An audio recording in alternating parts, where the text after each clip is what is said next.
Parfois dans la vie, quand vous voyez certaines personnes qui vivent certaines choses, avant de prendre pitié d'elles, il faudrait que vous puissiez connaître leur histoire. Parce que dans la plupart des cas, après que vous auriez connu leur histoire, le pourquoi du comment ils se retrouvent dans certaines situations, je pense que votre compassion, si elle était à 100, va prendre un petit coup. L'histoire d'aujourd'hui nous renseigne énormément de choses. À l'époque des faits, j'étais encore étudiante en médecine et il était question que j'aille faire un stage de spécialisation de 3 mois. On m'a affectée dans un grand hôpital de la place. Alors quand je suis arrivée là-bas, quand le médecin en chef m'a présenté, voilà le service et tout, j'ai notifié qu'il y avait un patient, notamment un monsieur un peu âgé, qui avait l'air d'aller vraiment mal. Après la ronde, j'ai demandé à mon chef que, mais dites-moi, boss, c'est qui le monsieur? Parce que je ne sais pas pourquoi je me suis sentie attirée par lui. C'est là où le patron me fait comprendre qu'au fait, c'est un monsieur qui est là depuis pratiquement 2 mois. À la base, il ne devait pas mettre autant de temps vu que notre service ne garde pas les malades autant de temps. Donc, le monsieur, il a déjà passé plus de 2 mois là-bas et en principe, il devait sortir, mais il est encore là-bas. C'est là où le patron poursuit, il me dit, il y a des jours où il va bien, il y a des jours où il ne va pas bien. À partir de cet instant-là, je ne sais pas pourquoi, mais je me suis sentie obligée de prier pour ce monsieur-là.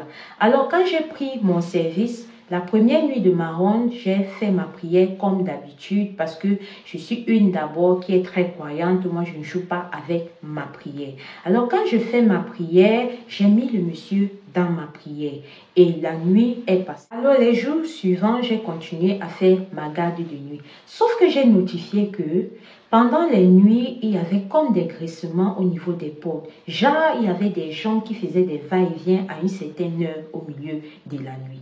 Alors, quand j'ai constaté cela, un jour, j'ai décidé que je vais demander aux gardes malades si c'est eux qui font tout ce vacane-là, genre, qui ne peuvent pas dormir dans la nuit, qui partent, qui viennent, qui partent, qui viennent.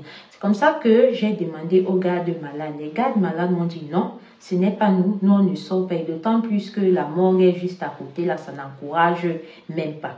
Quand j'ai compris ça, j'ai très bien entendu, c'est resté calé quelque part derrière ma tête. C'est comme ça que j'ai décidé d'en parler à mon infirmier chef. Je lui ai dit que, moi j'ai constaté telle chose, voilà, et je ne sais pas si ça va.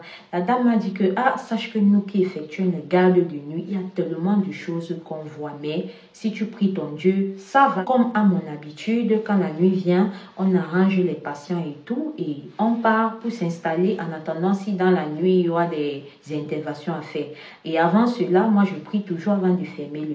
Pendant que je suis en train de prier, il y a comme une voix qui vient me parler, me dit que lève-toi, tu peux fermer la porte. Je me suis levée, je suis allée fermer la porte. Et je vous assure que ce jour-là, comme j'ai fermé la porte, tous ces va-et-vient-là, je ne les ai pas écoutés. Il n'y a pas eu ça durant un bon moment. Alors, c'est ainsi que les temps sont passés. Il y avait toujours des choses bizarres qui se passaient, particulièrement avec ce patient, ce monsieur-là.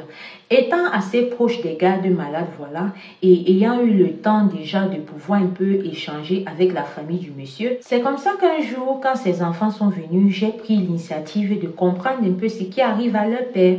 C'est comme ça que je demande à ces enfants que, mais qu'est-ce qui se passe avec votre père? Parce que d'après ce que j'ai suivi, il est ici depuis. C'est là où les enfants disent que vraiment, nous, on ne connaît pas. Notre père est quelqu'un qui a extrêmement d'argent. Du jour au lendemain, il est tombé malade comme ça et l'argent ne fait que finir. Ça ne fait que partir dans ses maladies. Ça ne fait que partir dans ses maladies. Quand j'ai écouté ça, j'ai immédiatement fait un peu le lien avec tout. Je me suis dit que, si le monsieur là est ici depuis et que depuis déjà près de 2 mois et plus, ses conditions ne changent pas, sa maladie ne fait qu'aggraver et que ses enfants disent qu'il est quelqu'un qui a extrêmement d'argent, mais du jour au lendemain, comme ça, on ne comprend rien. C'est bizarre, ça veut dire que peut-être ce que je voyais souvent en songe, parce que je ne vous ai pas dit, je faisais aussi des songes, genre comme on voulait prendre le monsieur autant pour moi pour l'amener, on voulait le prendre pour l'amener, mais il ne voulait pas. Je me suis dit que, ça veut donc dire que les songes que je fais là, c'est peut-être les gens de ces loges qui sont en train de venir comme ça pour le réclamer.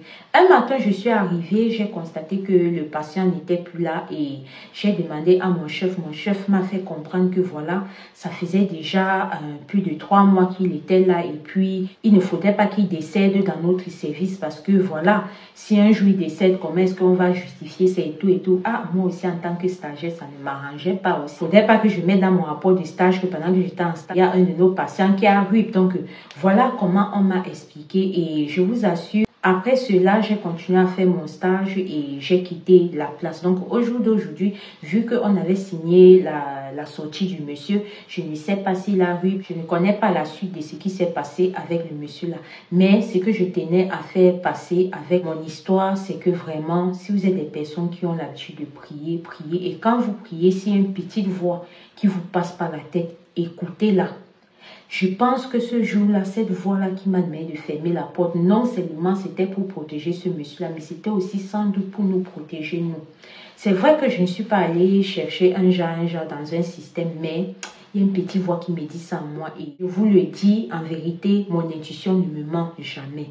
J'espère vraiment que cette histoire vous aura appris quelque chose de nouveau. Shalom.